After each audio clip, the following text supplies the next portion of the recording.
इस वक्त हम बाजार सीताराम में मौजूद हैं, जहां पर हमारे राकेश कौंसलर साहब ने और यहाँ के पूरे इलाके के हिंदू, मुस्लिम, सिख, ईसाई और माँ बहनों के साथ एक कमेटी का संगठन किया गया है, जिसके अंदर नाम दिया गया है, जैसा आप देख रहे हैं, संविधान बचाओ देश बचाओ। बाबा अंबेडकर के जो संविधान है उनको खत्म किया जा रहा है। उसी लिए आज हमारे साथ जो काउंसलर राकेश साहब है मौजूद है। राहिदा, आपने ये एक संगठन किया है, कमेटी बनाई है, इसके लिए आप क्या देखिए, बहुत बड़ा संकट का समय है देश के ऊपर, देश के संविधान देश के लोकल और ईवीएम बहुत बड़ा अभिशाप है देश के लिए। 118 करोड़ ईवीएम बैन हो चुके हैं और मोदी सरकार जीती है। हमारा ये दावा है कि जिस दिन ईवीएम हटेगी ये मोदी सरकार भी हट जाएगी, क्योंकि मोदी सरकार ईवीएम के माध्यम से इन्होंने कह दिया है वैसे कि 400 का आंकड़ा पार, तो 400 का आंकड़ा पार कैसे हो जाएगा? ऐसी कौन सी शक्ति उनको मिल रही है? ऐसी कौन सी दिव्य शक्ति है? इतने बड़े ऐसे मौजूद हो गए कि जनता की पूरे देश की जनता का उनको मालूम है कि वो कितनी सीटें देने जा रही हैं। तो ये ईवीएम का कॉन्फिडेंस है जिसको कि हटाना है इस देश के लिए ईवीएम अभिशाप है। और देखिए, मैंने कहा कि बहुत सारे सवाल हैं कि इसके अंदर वोट है, गरीबी है, भूखमरी है, बेरोजगारी है, महंगाई है, जिसके ऊपर मोदी सरकार कभी चर्चा नहीं है। मोदी जी हर हफ्ते मन की बात करते हैं, रेट की बात नहीं करते, गरीबी की बात नहीं करते, बेरोजगारी की बात नहीं करते। आप रोजगार दे दीजिए देश के अंदर, अच्छे नहीं चाहिए हिंदुस्तान में। वो कहते हैं 80 करोड़ लोगों को राशन देते हैं, 80 करोड़ को आपको गरीब आप खुद ही बता रहे हैं कि मैं कितना देश का प्रधानमंत्री हूँ, और उसके बाद हजारों करोड़ ये चल रहा है राम मंदिर का मैं तो यही कहूँगा, बात बताया जाता है और हम सभी के हम भी ये रोज हम पूजा पाठ करते हैं। राम हमारे धर्म का राजनीति जो किया है, ये धर्म की राजनीति खेली जा रही है और कुछ नहीं है। राम तो सभी के दिल में है, राम तो सभी के हिंदू, मुस्लिम, सिख, ईसाई जितने भी तमाम लोग हैं सब एक दूसरे के मजहब को मानते हैं, लेकिन धर्म की आड़ क्यों नहीं? धर्म की आड़ में इलेक्शन जीतना चाहते हैं ना, जीतते आए हैं वो। इनके पास कोई बताइए, इनके पास मोदी सरकार के पास क्या अचीवमेंट है? कोई अचीवमेंट नहीं। लोग आते हैं, अगर दिल्ली की सरकार की बात करें तो उन्होंने वादे किए थे कि हम दिल्ली में देंगे, बिजली को आधे रेट करेंगे, पानी फ्री देंगे, लेकिन वो लोग तो जेल में हैं। इन्होंने शिक्षा की नहीं बोला, बिजली की नहीं बोला, और उनके ऊपर ईडी का भी जो है छापा तैयार है केजरीवाल की।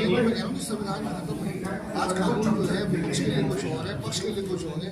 विपक्ष का आदमी कुछ भी करे या ना करे वो जेल में है, और पक्ष का आदमी जो सत्ता में बैठे हुए लोग हैं वो कुछ भी करते हैं, आदमी का मर्डर कर देंगे तो भी पहले इंक्वायरी होगी, उसके बाद गिरफ्तारी होगी। अभी देखो ना, हमारे अंतर्राष्ट्रीय न्यायालयों ने उन्हें आरोप लगाया, कुछ नहीं हुआ आज तक। तो ये देश के अंदर संविधान कानून यही देश का संकट है, जिससे हमें बाहर निकलना है, मोदी सरकार को हटाना है, देश बचाना है।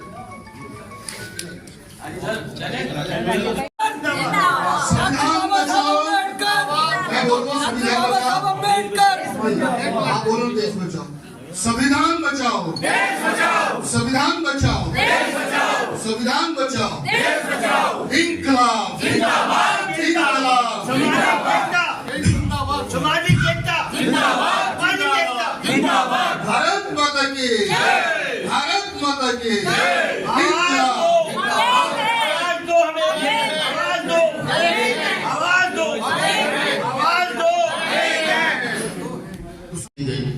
पता चला 2 घंटे की गैप हम 4 दिन पीछे हुए।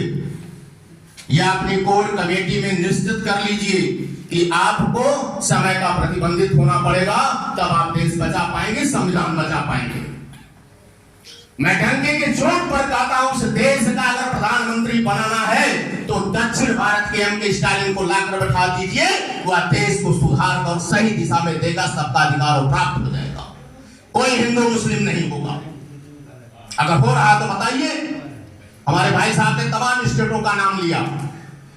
दूसरी चीज, अनुच्छेद 340 एक ऐसा अनुच्छेद है जो आज तक इसे लागू। शेख अलीउद्दीन नसवी साहब और यहाँ मौजूद मेरी बहनें, मेरे भाई, अजीज दोस्त, सियासी समाजी रहनुमा, आप सबकी खिदमत में आदाब। पेश करता हूँ। और जिस बात पर चर्चा चल रही है उसको मैं ये देख रहा हूँ कि कहीं ना कहीं से घूमकर सियासत पर चला जाता है। और हमारा जो आज मसला है वो सियासत के लिए धर्म को इस्तेमाल करने का है। आज धर्म हमारे लिए सियासत की जरूरत बन गया। मेरा तो मानना यह है जब तक समाज की एकता नहीं होगी देश बचेगा नहीं। समाज की एकता नहीं होगी संविधान नहीं बचेगा। पहले हम समाज की एकता की बात करें ना।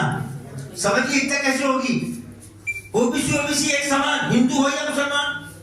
जब तक ये बात नहीं आएगी तो हम कहां से भाई बन जाएंगे? और अगर ये बात नहीं होगी तो फिर ये सियासत का जिसको हम बीजेपी कह रहे हैं, आरएसएस कह रहे हैं, ये आपका इस्तेमाल करेंगे, हमारा इस्तेमाल करेंगे। मैं जहां खड़ा हूं, मैं जहां पैदा हुआ हूं, आज 73 साल की उम्र है, 73। मेरे सामने लोकल लोग बैठे, जो लोग मेरी बहनें बैठी, भाई बैठे हमारे यहाँ पर, तो बताएं कभी आज तक इस क्षेत्र में कभी क्रिमिनल फसाद हुआ? कभी सामुदायिक दंगा हुआ कि यहाँ पर? कभी हमने भी चुनाव, मेरे 3 चुनाव लड़े थे, बीच में रहे यहाँ बैठकर, हम बीच में रहे सब, कभी नहीं हुआ। क्यों? हम कभी सियासत से मुतासिर नहीं हुए। इन्होंने आप सियासत को समाज का हिस्सा बना दिया है। असल लड़ाई ये नहीं है कि हम लोग पार्लियामेंट में क्या हो रहा है, ईवीएम में क्या हो रहा है। ईवीएम की चक्कर में पड़ के अभी हम एक बात हमारे संजय गौड़ जी कह रहे थे कि साहब वो जो सत्ता है 4-10 सरकार भाजपा की बनी, उसके पीछे क्या वजह थी? उसके पीछे वजह ईवीएम नहीं थी, उसके पीछे वजह थी आपके वोट का बंटवारा। आपको बांटा गया, आपके वोट को बांटा गया। अगर आप इज्तिमाई वोट को जगह जगह बांटोगे तो वो सत्ता में आएगा, इसका वोट कम है, और आप घर बैठोगे।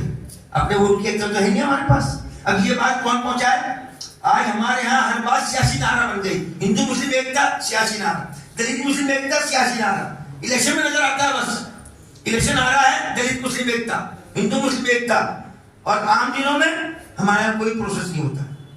हमारे यहाँ लोग ठेकेदार बन के सामने आ जाते हैं, मेरे पे इतना वोट है, कितना पैसा मिलेगा, मैं इतना बड़ा ग्रुप का आदमी हूँ, मैं इतना बड़ा उसका आदमी। इससे पहले जो हमारे आजादी के परवाने थे, उन्होंने धर्म को किस नजरिए से देखा, तो किसी ने शेर लिखा है कि ना जियो धर्म के नाम पर, ना मरो धर्म के नाम पर, इंसानियत ही है धर्म वतन का, बस जियो तो वतन के नाम पर। ना जियो धर्म के नाम पर, ना मरो धर्म के नाम पर, इंसानियत ही धर्म वतन का है, बस जियो तो वतन के नाम पर। बड़े बड़े पीर पैगंबर पैदा हुए हैं इसी भारतीय धरती पर। हिंदू मुस्लिम सिख ईसाई इसी हिंदुस्तान की धरती पर पैदा हुए हैं।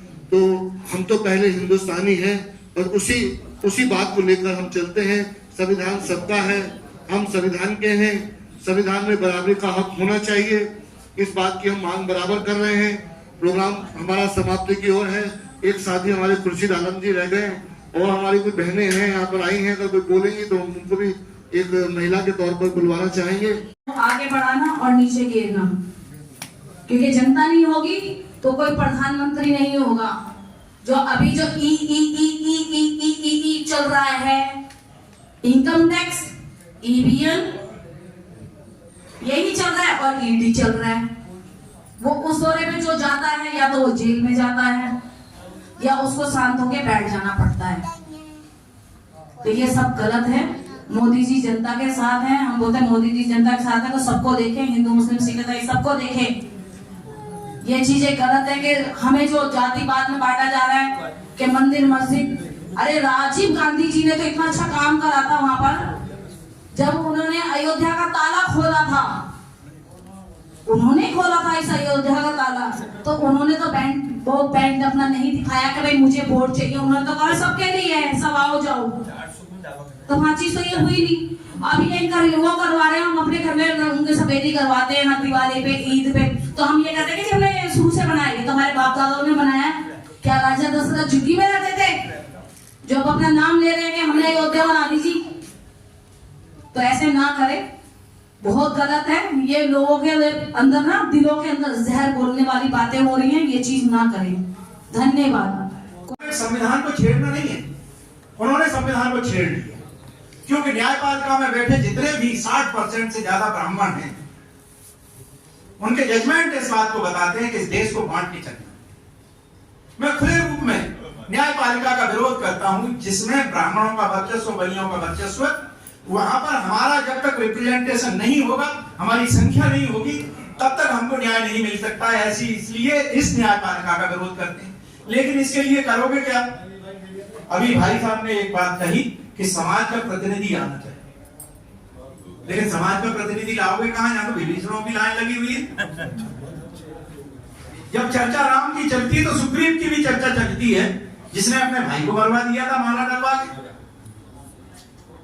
अगर यही सब चीजें चलती हैं तो उस विभीषण की भी चलती है जो आज हमें इस देश में संविधान के साथ में जो विभीषण तरह का खेल खेलने वाले, चाहे राष्ट्रपति बने, चाहे न्यायाधीश बने, चाहे अधिकारी बने या कुछ भी बने, या मेंबर पार्लियामेंट बने, सब जाकर के ताली पीटते हैं।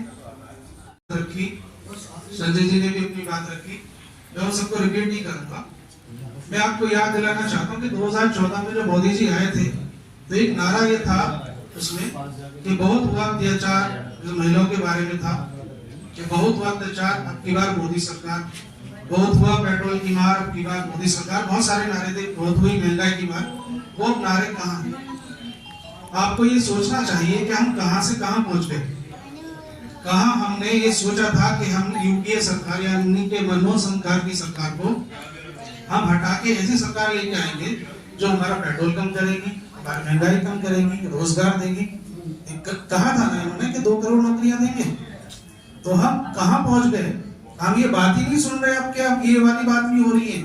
अब कहां से कहां ये पहुंच गए कि जी मंदिर, धर्म यहाँ पर आ चुके हैं। क्या इससे पहले इस देश में मंदिर नहीं बने? क्या इस देश से हमने समय बिताया और हमारे साथी हमारे लालू प्रसाद यादव जी, रामविलास पासवान जी और नीतीश कुमार जी, अगर मैं कहूं कि वो हमारे साथियों में से होंगे, हमारे हम उम्र होंगे, तो गलत नहीं होगा। हमें सोचना सिर्फ ये है कि जिस दिन हम समाजवादी तमाम लोग इकट्ठे हो गए, वो दिन दूर नहीं जिस दिन मुखार फेरे देंगे इन प्रस्तों को जिन्होंने पूरे हिंदुस्तान का निजाम बिगाड़ दिया। आप जानते हैं चंद्रजीत यादव जी ने एक संगठन बनाया था ओबीसी का, और उन्होंने कांग्रेस से लड़ाई लड़कर ओबीसी का हक दिलाया।